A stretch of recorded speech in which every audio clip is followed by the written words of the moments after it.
Dr. Stephanie Toyne-Peters is in the studio to talk about the Nobel Conference she attended this past week. Thank you for joining us this morning. Thank you for having me. Not a problem. So can you kind of talk to us about the conference you attended? Sure. Gustavus Adolphus College hosts the Nobel Conference every year. This was their 51st conference. And each year they pick a theme and they invite a previous Nobel Prize winner to give a keynote address, and then other experts in the field.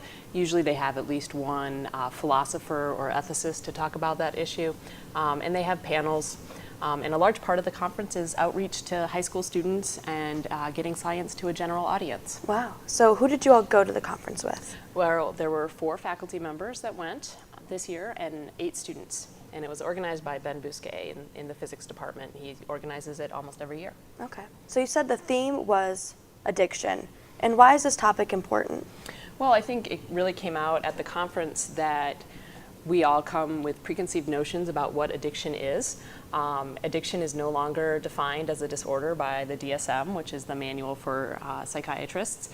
And there was a lot of question among the speakers at the conference about what is the difference between drug use and drug abuse and addiction.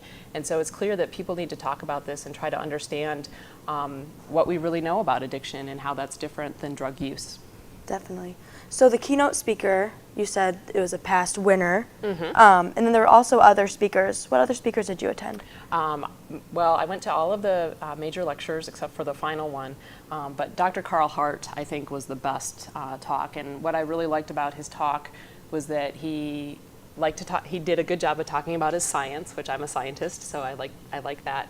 But he really did a good job of talking about the biases that scientists bring to their work, because we're human just like everybody else, and how those biases in even the questions that we ask as scientists then affect how we view the results, and also how those results are translated into society and what kinds of societal effects those can have. So his talk was really great because it really bridged the gap between science and society, and I think made people in the audience think about what they know and what they don't know and what their assumptions are. So like as a professor, what do you think the students really took away from this? I think one of the unique things about the Nobel Conference is that after the speakers speak, they actually have a panel of all the speakers and they ask each other questions.